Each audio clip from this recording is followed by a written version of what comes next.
You know, when you're watching a live news report or a huge sporting event, the last thing you're probably thinking about is the tech behind it all.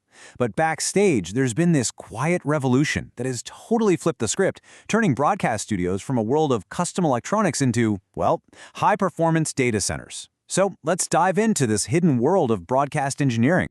And just a quick heads up, this is part of a much larger series, so if you've been following along with us, welcome back. And if you're just jumping in, no worries at all. This piece stands on its own as we check out this incredible collision between broadcasting and information technology. And wow, this slide just says it all, doesn't it?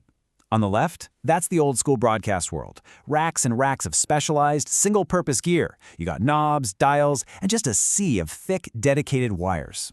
And on the right, that's what a modern broadcast setup looks like.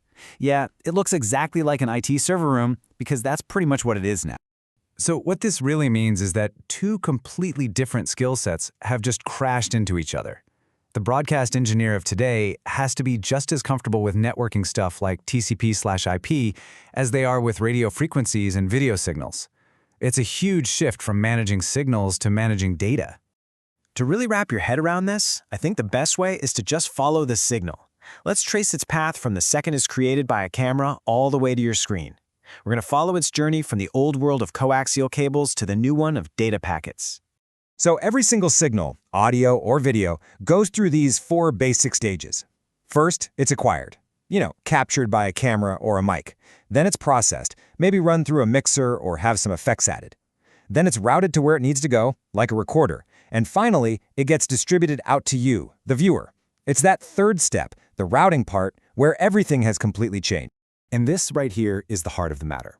Traditionally, using a system called SDI, every single video feed needed its own dedicated, thick coaxial cable. Just imagine a shoot with 256 cameras. That's 256 physical cables all snaking their way back to a massive physical router. Now, with IP, Internet Protocol, we can run tons of those signals over a single standard Ethernet cable.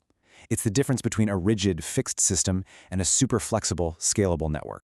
But, and this is a really, really big but, you can't just use your standard Office IT network for this, not even close. While it uses the same basic building blocks, the demands of live broadcasting are just on a whole other planet. Let's dig into what makes it so different.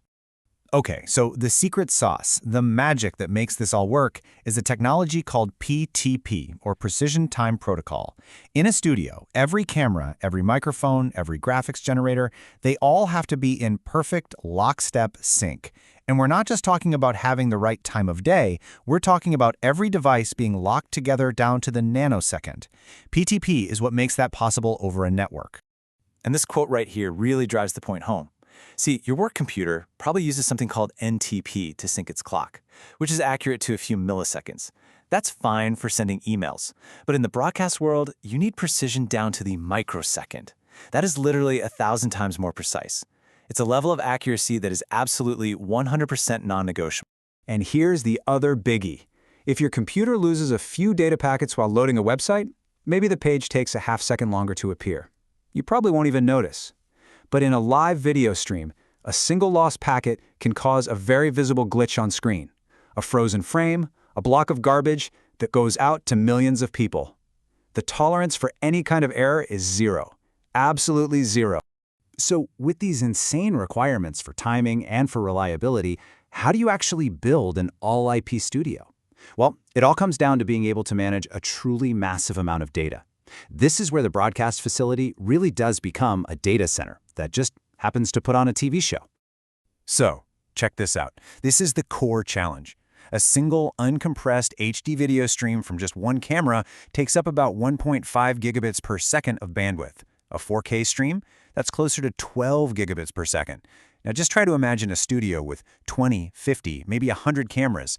The numbers just get astronomical. Pushing that much data around reliably is a massive engineering problem. The answer, of course, is compression. But you can't just be careless about it. If you squeeze a video file too hard, you start to see these really ugly visual problems.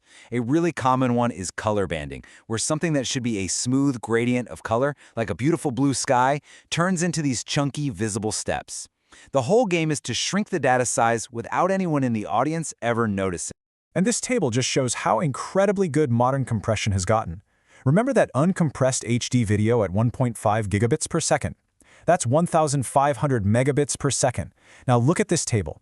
Using a modern compression method like HEVC, you can deliver a fantastic 1080p stream using just 3 or 4 Mbps. That reduction is just staggering, and it's what makes streaming over the internet even possible. Now, inside a professional studio, the gold standard for handling all this stuff over IP is a system called SMPTE 2110.